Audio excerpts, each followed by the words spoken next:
Olá, sejam todos bem-vindos ao podcast do Conectarte e a gente quer mostrar a importância da arte vinculada à nossa saúde mental. Meu nome é Bruno Rossi e hoje a gente vai bater um papo com os nossos convidados. São eles o JP Salgado, Alex Tonda, que tocam o Projeto LESS, Laboratório de Experiências Sensoriais. O nosso papo hoje é sobre musicoterapia. Aproveitem!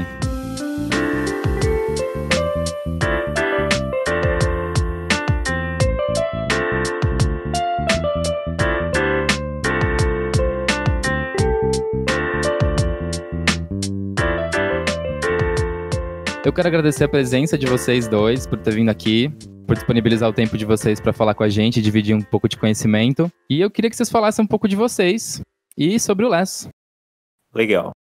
Meu nome é Alex Tonda, valeu pelo convite aí, Bruno. Eu que agradeço. Obrigado aí por fazer esse podcast aí via Senac, né? Bacana ver que os alunos estão interessados, né, em levantar esse tipo de questão, né? Também é bacana ver que os alunos tiveram esse tipo de atitude, bolar um programinha desse é bem bacana, né? E, enfim, bom, eu sou designer formado pelo Centro Universitário Senac também, né? Desde 2010 eu organizo umas oficinas, palestras, cursos, os debates, né? E sempre ao redor dessa questão do design, né? E da questão construtiva, principalmente, né? Da autoconstrução, colocando as pessoas para pensarem como as coisas funcionam, né? A partir da combinação de matéria-prima, trabalho da matéria-prima, né, sobretudo, e como essas coisas elas funcionam em conjunto também, né, desde o uso dos objetos até o uso desses objetos em conjunto com as pessoas, né, basicamente é isso, essa é a minha abordagem frente ao design. Bem legal, bem legal. Eu já participei do curso deles, gente, e eu posso dizer que é muito, eu não sei nem palavras, assim, é bem louco. E JP, você conte um pouco sobre você pra gente, por favor. Obrigado, Bruno, pela oportunidade. Bem legal isso daí. Primeiro podcast aí que eu gravo na vida. A gente que agradece a sua presença. Bom, eu sou formado também em design de produto pelo Senac, né? Mas eu trabalho com luthieria desde 2010, né? E luthieria clássica, manutenção de guitarras, construção de guitarra, baixo, violão, esses instrumentos. Ao longo dessa última década, acho que em 2015, 2016, eu conheci o Alex já na faculdade, né, e a gente voltou a conversar. Primeiro ele me chamou para ajudar com alguns cursos dele, né, e depois a gente começou a montar um projeto que resultou, né, no LESS, com a produção de instrumentos, com essas metodologias aí que a gente vai falar um pouco. Então, basicamente é isso. Acho que dá para dizer que o LESS existe desde formalmente, talvez desde 2016, mas o embrião desde 2015, né? E aí, desde então, a gente tem feito essas oficinas, esses produtos, para trazer essas discussões sobre a sensorialidade. Legal. Na verdade, a primeira pergunta que a gente queria fazer para vocês é justamente como é que começou esse projeto do LESS. Legal. Como o JP falou, né? A gente se conheceu no Senac durante uma iniciação científica do professor Paulo Barreto, né, o PT. E era, na época, né, o estágio da iniciação científica do tema dele, que era sobre uma cadeira de rodas compactável, a bateria, né, que ela se verticaliza para deixar o usuário em pé, para ter uma outra noção de visão de mundo, né. Acho que desde esse momento, né, que a gente se conheceu, já meio que estava lapidando esse caminho, né, essa nossa abordagem diante de projeto, né, projeto de design. E depois, obviamente, isso daí foi maturando, né, foi fermentando as ideias, e aí em 2015 a gente se reuniu para tentar pegar e trazer essas questões, essas ferramentas de projeto do design para a fabricação de instrumentos, né, e na época a gente se reunia na oficina de um amigo nosso que monta piano, né, piano elétrico. E lá que a gente começou essas questões sobre a calimba, né? A gente queria formatar uma oficina rápida, um instrumento relativamente pequeno, né? Fosse de fácil entendimento e que trouxesse também essas características de composição, de música, como o piano, né? Que o piano é um instrumento bem completo, né? E, enfim, aí a calimba apareceu, né? Durante nossas pesquisas e a gente começou a fazer uns formatos, mas sempre pensando nessa questão da leitura dos alunos de uma maneira fácil diante de um instrumento, né? Diferente de organizar uma oficina de piano ou algo assim que demanda já um conhecimento mais complexo e uma infraestrutura maior, né? Então, a grande questão era mexer com esse fundamento construtivo de um instrumento, né? E, ao mesmo tempo, foi bem bacana ter achado a calimba, porque a calimba ela tá nesse território do ritual, né? Território ritualístico, e é um instrumento ancestral, remota aí à África primal, né? África antiga. Enfim, ele é um instrumento bem de base. Anteriormente era um instrumento musical relacionado a cerimônias. Então ele tem esse pé na música dentro da parte sacra, né? Quando a música ainda não foi banalizada. Isso daí também foi outra característica, né? Outro fato que apareceu e que a gente também começou a estudar, né? Isso é bacana de trazer porque, querendo ou não, isso orientou na estruturação dos cursos, né? E até nessa visão de levar um laboratório que considerasse as experiências sensoriais, né? Porque seria muito fácil transformar isso daí num laboratório de música, né? Um laboratório sonoro ou algo que o seja, né? Mas desde o começo, a nossa principal questão era colocar para o resto da galera que o design ele não se limita, né? Ele não se deita somente nesse ponto estético de observação da peça, né? E a gente queria muito lutar contra isso, né? Ainda mais porque tem essa questão mercadológica do design, essa questão mais capitalista, mercadológica do design, que não anima muito a gente, né? Por causa de mercado e tal. Eu entendo. Concorrência desleal, enfim. Então a gente queria tirar um pouco a atenção desse eixo óptico clássico do design e levar para essa questão sensorial, que tem uma procura boa. Na verdade, ninguém está explorando da maneira que deveria ser explorada. A calimba é justamente um instrumento por si só, né, que já é considerado exótico, né? Poucas pessoas conhecem e acho que de ter começado com esse instrumento já muda toda a lógica, né? Porque simplesmente fazer calimba para vender, eu acho que sem criar uma aura, sem criar um significado, não faria sentido, porque pouquíssimas pessoas sabem o que é uma calimba. Então, desde o começo, né, quando a gente fazia os primeiros testes com o Thiago, né, que o Thiago acabou produzindo uma marca que produz piano elétrico e tá vendendo, e foi um caminho completamente diferente do que a gente queria seguir, né? Então, a gente sempre quis quebrar um pouco, né, como o Alex falou, essa lógica capitalista do simplesmente vender, comprar, né? Então, acho que as oficinas, elas servem para trazer uma outra relação com o objeto. Tanto é que o objeto, ele não é o ator principal, ele é claro, um ator muito importante, mas ele está dentro de várias discussões que a gente faz nas oficinas, né? E várias experiências que o próprio objeto faz. Porque senão a gente vai fazer uma oficina, também a gente não quer fazer uma oficina que seja apenas faça a sua calimba, leve para casa e nunca mais toque nela, né? Então a gente quer trazer um significado maior. Eu não sei se vocês têm essa impressão também, mas eu vejo que, assim, como vocês falaram, o piano, assim, por ele ser muito completo e também um instrumento muito difundido, assim, na nossa cultura, e ter tanta gente que toque de maneira técnica, absurdamente técnica, quando as pessoas veem um piano, um violão, elas ficam um pouco coagidas a não tocar, porque elas ficam com medo de experienciar isso, de fazer errado, e como a calimba, ela tá completamente descontextualizada, ela é enxergada mais como um brinquedo, né? As pessoas têm mais vontade de se aproximar, assim, né? No próprio Senac tem uma calimba no corredor, tem várias calimbas no corredor e estão livres para as pessoas brincarem. Não sei se vocês têm impressão. Eu acho que tem bastante do lúdico, sim, né? Eu acho que, enfim, que uma grande maioria das pessoas não já ouviram falar na calimba, né? Que vão fazer uma oficina nossa, né?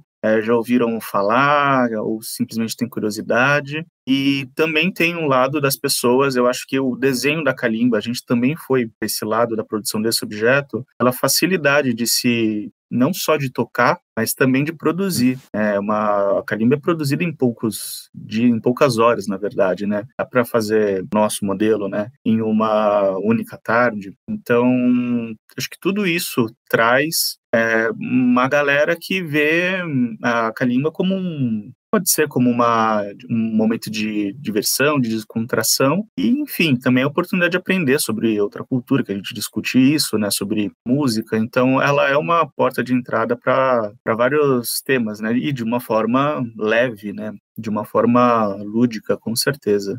A gente buscou formatar essa calimba, né, essa nossa versão da calimba, justamente dentro desse parâmetro, né, de mexer com o básico do design, né, com os fundamentos do design, também com o que é fundamental, né, num projeto. Sempre ecoando esse trocadilho, né, do LESS, que é o Laboratório de Experiências Sensoriais, com LESS, que é o menos, né, em inglês e tal. Aquela famosa frase do Mies van der Rohe, né, less is more. Tem legal, essa alma também por trás, que é justamente isso, pegar o básico, né, oferecer esse básico como entendimento e a partir daí complexificando, né. Você falou das calimbas que tem no corredor do Senac, essas calimbas são frutos, assim, da oficina, né, que a gente fez aí ano passado. E foi muito legal, né. É a segunda oficina que a gente faz no Senac, né, que a gente fez no Senac, e ela teve essa evolução, né, do primeiro ensaio aberto que a gente fez até essa outra estrutura. Não sei se elas ainda estão fixadas na estrutura, na concha acústica móvel, então, mas a grande questão era essa, né, de criar uma narrativa, um desdobramento, enfim, como essas coisas elas vão nos conversando, né, o todo. bem legal. Eu suspeitei que vocês tivessem a ver com aquelas calimbas, mas eu não tive certeza. Mas eu achei bem legal aquela engenhoca no corredor, eu já parei para brincar lá várias vezes. Desde que vocês começaram a fazer, como que vocês sentiram que ele gerou impacto? Que tipo de impacto que vocês sentem que ele gera nas pessoas que frequentam esses laboratórios?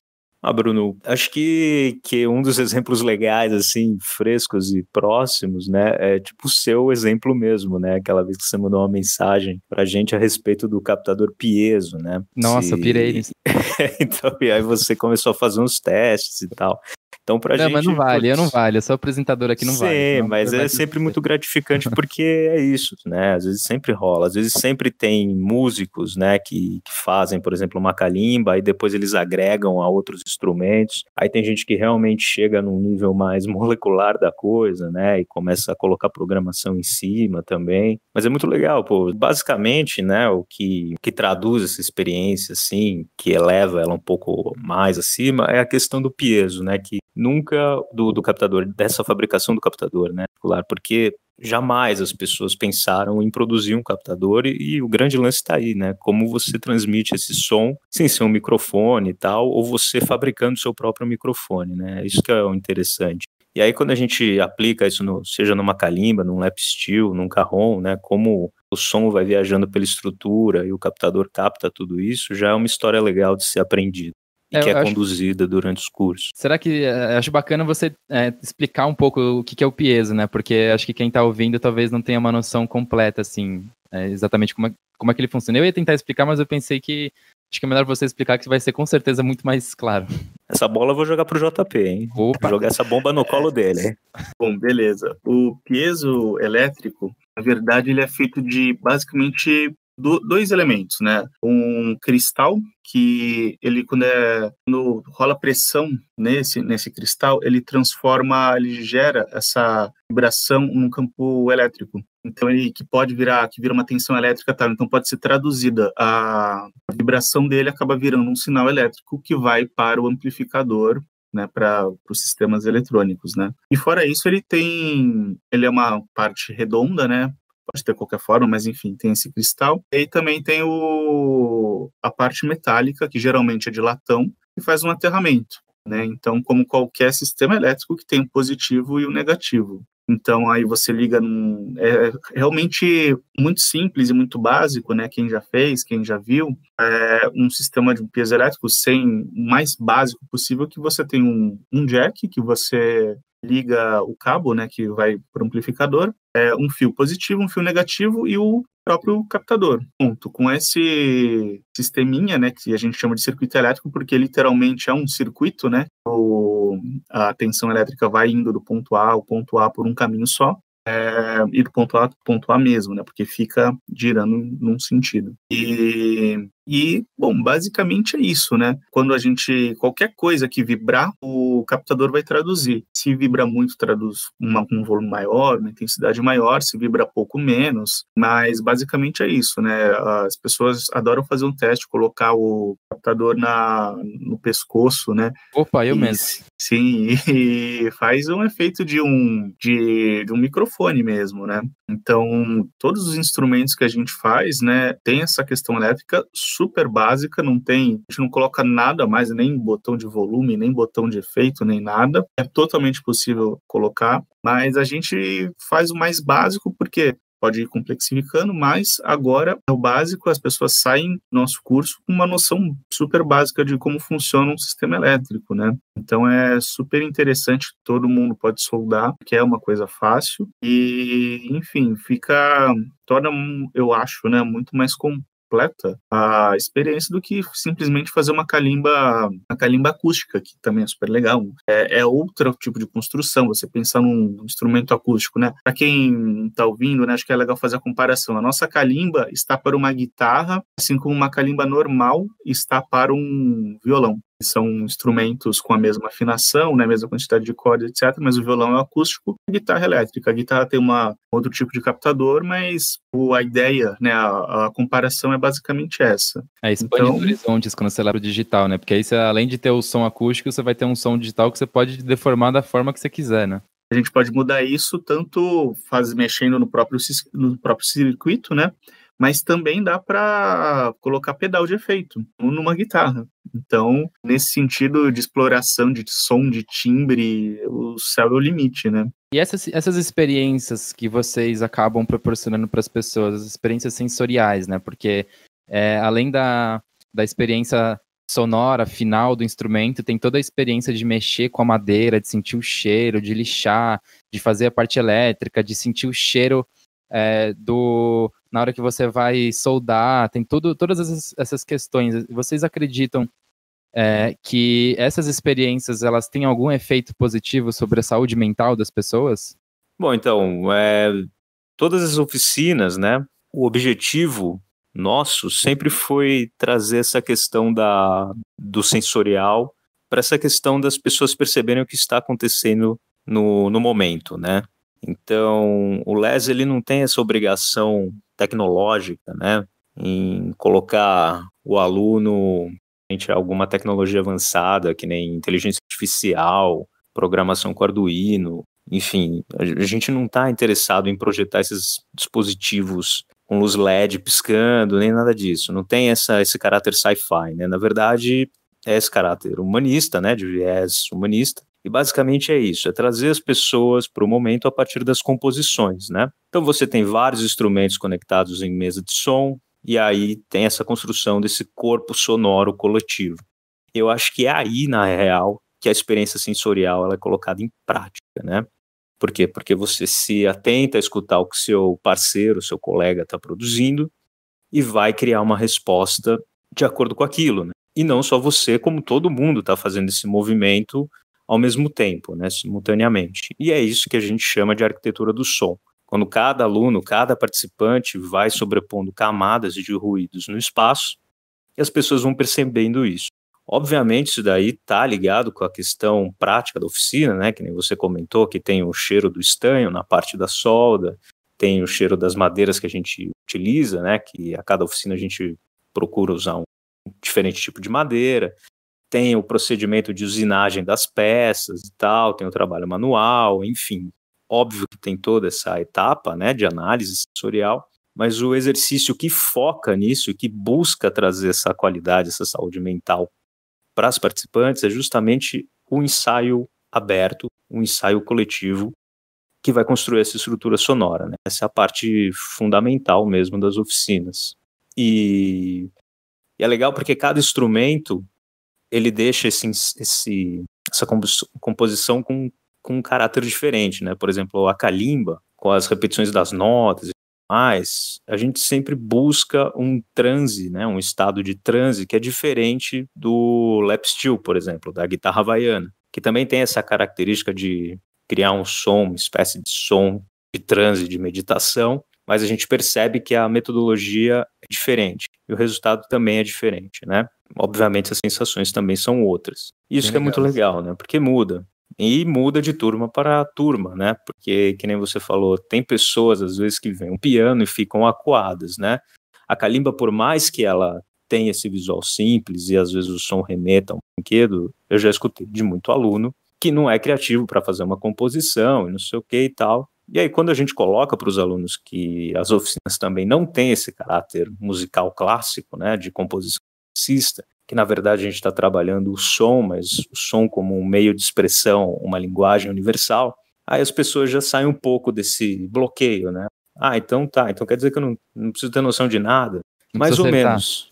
Né? Você precisa ter noção do quê? De tempo, né? Basicamente de tempo, para poder ouvir outra pessoa e compor em coletivo com o resto dos participantes, né? Então essa parte que é muito legal, e na real eu acho que essa parte está ligada à saúde mental de fato, né? Ainda mais numa época que nem agora, né? Que a gente vive e a gente sabe. E por mais que seja um mundo globalizado, ele é um mundo segregado, né? As pessoas, elas estão individualizadas, cada vez mais individualizadas, e parece às vezes que escutar os outros é um esforço, né? Uma coisa que a gente fazia tão bem anteriormente, agora ela é às vezes categorizada como um esforço, né? Às vezes você escuta, né? Hoje em dia é um elogio uma pessoa quando chega e fala, tal pessoa sabe escutar, né? Ele escuta. Então isso é muito engraçado. Ainda mais para dois caras que começaram a fazer uma oficina de instrumentos musicais, mirando num público de deficientes visuais, a gente acaba por constatar que nós mesmos, né, sofremos uma espécie de deficiência a partir do momento que nós não conseguimos mais escutar os outros direito. Né? Até legal que o Alex falou dessa coisa de que cada turma muda, né, a sua experiência, porque eu arrisco dizer que quanto mais noção de música uma turma tem de modo geral, menos interessante talvez, mas menos criativo talvez seja o ensaio, porque Sim, exatamente. as pessoas não têm aquela coragem de arriscar, né?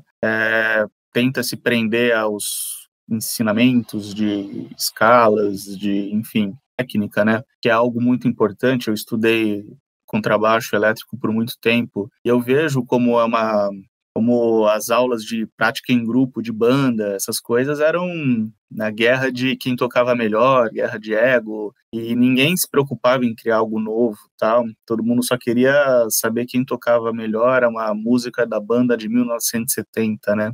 Então, eu acho que o legal do que a gente tem conseguido é justamente essa questão de mostrar que qualquer pessoa pode ser criativa, qualquer pessoa pode criar sozinha e, no caso, em grupo. A ideia é que as pessoas criem em grupo, umas ouvindo as outras. Essa questão também de que hoje a gente vive num momento em que a gente está muito individual, num individualismo enorme, que a gente não ouve as outras pessoas, isso é verdade. E é o básico, né, a gente conseguir ouvir e entender, né, porque tem gente que até aqui ouve o outro, mas já esperando o seu momento de fala. E isso vale muito, muito para músico. Eu acho que o que a gente consegue, pelo menos na grande maioria das turmas, né, é essa integração. As pessoas realmente percebem que podem criar, podem ser criativas e conseguem se integrar, conseguem se divertir, mesmo com zero técnica, né? Com a única técnica, o único conhecimento que as pessoas trazem são que elas trazem da vida. E é interessante porque som faz parte da nossa vida, né? A gente, se nós não temos nenhuma deficiência, etc., nós ouvimos desde que nós nascemos. Então, a gente ouve o som, o concerto que é o mundo. Não, a ideia não é ser super poético nem nada, mas o mundo faz música. Então, um som que pode ou não ser considerado música, né, melhor dizendo, mas esses sons, eles se juntam, né, eles fazem parte do nosso dia a dia, ainda mais quem mora em cidade grande, que é uma violência enorme em termos sonoros, né, uma poluição sonora enorme. A ideia no curso é justamente trazer isso para o pessoal, né, para o pessoal ver que a gente pode ordenar um pouco o som. Isso pode virar algo para o mundo real também, né? A questão não é só a calimba, não é só o instrumento que a gente produz no curso, né? Mas a questão é o objeto principal é o som. Perfeito, perfeito. E, nossa, essa visão de vocês é, assim, simplesmente maravilhosa, gente. Eu super entendo, eu prefiro 1000 vezes fazer um som com alguém que nunca pegou no instrumento, mas tá afim de ser arriscado, que com um músico operário que só decora, que vai tocar alguma coisa mecânica e não tá afim de colocar nenhuma expressão ali no rolê. Vocês acreditam que, assim, apesar do laboratório que vocês propõem, eles terem essa característica do som em grupo, vocês acreditam que essa experiência sensorial ela pode ser trabalhada em casa, né, considerando, né, a situação atual, que tipo de ferramenta que a gente pode acessar para que a gente consiga trabalhar esse tipo de experiência em casa? A partir do momento que você liga uma luz, uma luminária num quarto, né, porque você fica insatisfeito com a cor da luz, da lâmpada, que seja, isso já é um trabalho sensorial, né? Quando você cozinha também é a mesma coisa. E esse momento de quarentena, acho que ele ajudou muito as pessoas a refletirem sobre isso, né? E também ajudou muito a outras pessoas que jamais refletiriam sobre isso continuar lá enfurnadas no iPhone, nos seus aplicativos, enfim.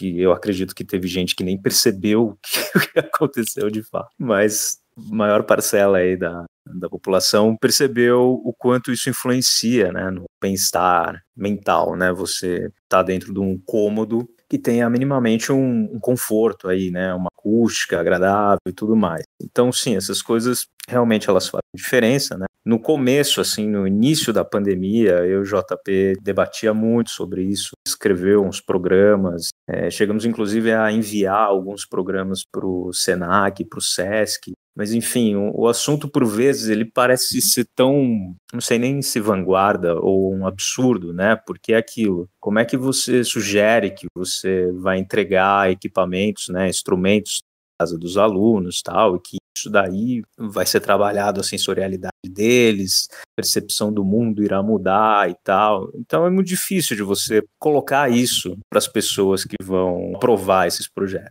Mas basicamente dá para acontecer. Ainda mais quando você sugere essas plataformas e coloca os usuários para pensarem a respeito. E quando você fala de música e gravação de composição, você está falando de mais pessoas envolvidas aí, né? Mais pessoas debatendo.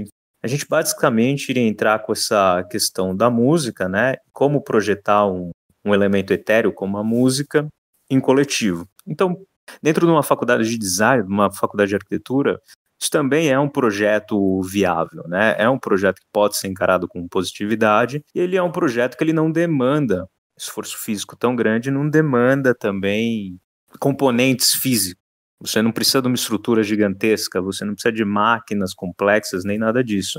Então, sim, dá para trabalhar o som em coletivo, dá para trabalhar questões como a luz em coletivo, dá para você ter um laboratório de experimentos etéreos em coletivo também. Isso dentro de casa, você diz?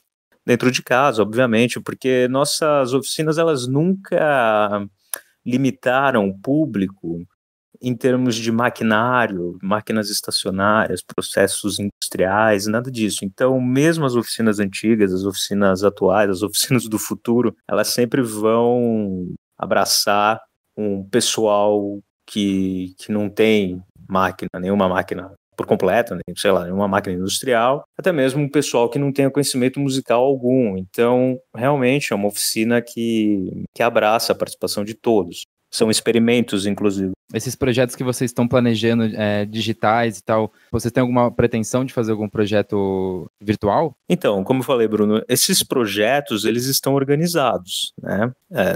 Nós tínhamos essa pretensão, tiramos, organizamos e tal, mas não que seja um aplicativo, nem nada disso. É simplesmente a nossa metodologia sendo coordenada, né, seja por e-mail, seja por uma reunião online, virtual, enfim. Mas, de novo, não é nada complexo, nada que dependa estritamente dos meios digitais, mas é basicamente colocar uma metodologia para estimular o jeito que você encara o mundo, né? O jeito que você percebe o mundo. Música é uma linguagem universal. Perfeito. Bom, gente, tem mais alguma coisa que vocês gostariam de colocar, que eu não perguntei, que vocês consideram relevante? Também acho que é importante falar, né, o nosso objeto que produz, ou que produz o som, essencialmente a calimba, tal, ou outros instrumentos musicais, né, mas essa questão sensorial tá presente na nossa vida. Eu falei antes de cidade, né, a gente anda na rua, ouve todos os barulhos, sente cheiros, etc, mas na nossa casa, o Alex também falou, né, do cozinhar, por exemplo. Cozinhar é uma experiência sensorial absurda, né, de cores, de cheiros, de tato, né, e também várias técnicas, por exemplo, quando a gente fala de psicologia, técnicas de relaxamento, técnicas para a gente parar, para a gente terminar com crises de ansiedade, ansiedade, alguma coisa assim. Se você for perceber, muitas técnicas são justamente, seja de respiração, seja meditação, seja qualquer coisa, são técnicas que fazem a pessoa ficar no lugar, perceberem o lugar que elas estão. Por exemplo, né, a pessoa que está ansiosa, ela está pensando no futuro, nos problemas do futuro ou nos problemas do passado, não está com a cabeça no lugar. Existe um exercício que, inclusive, basicamente, a pessoa fica olhando em volta do lugar que ela está, seja onde for, falar, aqui tem uma mesa marrom, aqui a parede é branca, tem um sofá azul. Então, se a gente for perceber, tá com som de não sei o que, tá acontecendo tal coisa. Por quê? Para a pessoa sair dessa angústia, para ela voltar para o momento atual. Pensando em todos os sentidos, né, tato, olfato, visão, todos eles juntos, eles têm um grande poder de melhorar a nossa situação, nossa saúde mental, nossa percepção, né? Então, mesmo, por exemplo, outro exemplo, né? Quando uma pessoa quer meditar, muitas pessoas que vão começar a meditar têm muita dificuldade, porque como que a gente fecha o olho e não pensa em nada, né? Uma dica que as pessoas geralmente dão, profissionais geralmente dão, é justamente você concentrar só na sua respiração. Então, você vai concentrar num movimento que você está fazendo, né, com o seu corpo, e no som, consequentemente, né, da respiração. Então, são algumas questões que dá para fazer em casa, né, que estão totalmente ligadas, né, a essa questão de psicologia, de bem-estar, ainda mais no momento desse que a gente está vivendo, né. Então, o instrumento, a calimba, é uma forma, mas existem várias formas da gente chegar nisso, né. Bem legal. E total, assim, a meditação, ela tem muito a ver com esse exercício que você acabou de falar, né, da observação, né, na verdade a meditação é a própria observação, né, muita gente, inclusive, que nem você falou, confunde, acha que não é pensar em nada, mas não tem nada a ver, que é impossível, o pensamento, ele não para, e quando você está em estado de meditação, você está em estado de observação, e essa questão da gente observar a nossa respiração, é só um exercício para a gente transpor isso para o resto, né. A gente, a partir do nosso corpo, né, a gente vê o mundo, né, de outra forma, né, a partir do nosso corpo. Então é muito interessante. Se a gente for pensar, não deixa de ser isso é uma coisa que eu nunca falei, mas o ensaio do nosso curso não deixa de ser uma meditação com aspas, né, claro, mas uma meditação coletiva, alguma coisa assim, sair um pouco desse mundo normal, né, dessas coisas. Sim. Tem esses exercícios, né, que eles são direcionados para essa espécie de transe coletivo. Esse transe é demais. Que nada mais é do que essa sobreposição de camadas, de ruídos, de sons, enfim. Mas é justamente isso, né, atentar o olhar, né, o ouvido do aluno, da participante, para aquilo que está acontecendo agora, né. Legal, Sim, eu sou prova viva disso. E, bom, quem tá ouvindo, por favor, dá uma conferida no Les, olha o Instagram deles, busquem saber, se envolvam. Queria muito agradecer a presença de vocês, agradecer por ter dividido esse conhecimento aqui com a gente. E agradecer por essa aula também. Eu saio daqui inspirado, tenho certeza que quem ouviu esse podcast também vai sair daqui inspirado, vai sair criando por aí, que seja na cozinha, no quarto, na lavanderia, vai fazer, não precisa ser música, né? Pode ser criar, né? Acho que o que fica, pelo menos pra mim, é essa inspiração aqui. Então, gente, muito obrigado, tá bom? Legal, viu, Bruno? Obrigado você pelo convite, pela lembrança, principalmente. Boa sorte aí com o programa. Legal ver que vocês estão envolvidos em correr atrás, né, desses conhecimentos gerais, novas visões. Acho que no final é isso que importa, né? Como você vai aprimorando, lapidando tua visão de mundo, né? Você percebe as coisas, né? Que nem a gente falou agora mesmo, né? Não importa se é música ou o que seja, né? O lance é justamente você estar ciente das coisas acontecendo e conseguir interpretar isso daí com autonomia, né? Sem outra pessoa falando como você deve interpretar as coisas. Valeu, viu? Muito obrigado. Um abraço. Valeu, gente. Obrigado, Bruno. Foi muito legal. Bem isso, né, que o Alex falou, que a gente está num momento, né, que, enfim, mesmo antes da pandemia, né, a gente já estava com muitas modificações no nosso estilo de vida, ocorrendo de uma forma muito rápida, né, que a gente não sabia lidar. É claro que agora tudo simplificou mais ainda, tudo muito novo, mas para a gente resolver os problemas novos, a gente tem que pensar em soluções novas, né, não adianta pensar nas soluções velhas, coisas que funcionaram nas décadas e nos séculos anteriores, né. Então, acho que é claro que respeitar tudo que a gente fez, mas a gente tem problemas inéditos, questões inéditas que a gente precisa de muita criatividade e uma nova visão. Nada melhor do que ver sem necessariamente usar os olhos. Então, é isso. Muito obrigado também por chamar a gente, né? Eu adorei participar, foi muito bom. É isso, obrigado. É isso. Ficamos com essa frase aí, gente. Ver sem os olhos, muito bom. E aí, valeu, gente, sério, obrigado mesmo por ter vindo, eu tô gratificado, tô inspirado, e depois eu vou chamar vocês pra vocês me darem um help naquele captadorzinho triplo, quando tiver as peças aqui pra fazer. Pode chamar. Captador polvo. Captador polvo, esse mesmo. Nossa, eu quero muito fazer esse carrão aqui voltar a funcionar, porque ele parece que é tipo um Transformer adormecido aqui. Eu olho pra ele e tipo, parece que ele tem muito potencial, vocês não estão entendendo, faz tempo. Legal, cara. Bom, demorou. Espero que a gente se veja por aí ainda. Eu tenho muita pretensão de voltar a fazer algum laboratório pós-pandemia aí, que a gente com certeza vai se ver em algum momento. Pô, maravilha, com certeza, cara. Bom, é isso. Obrigado por terem acompanhado o podcast do Conectarte. Acompanhem também os podcasts de Teatro Terapia e Dança Terapia. E boa noite a todos. Ou bom dia, ou boa tarde.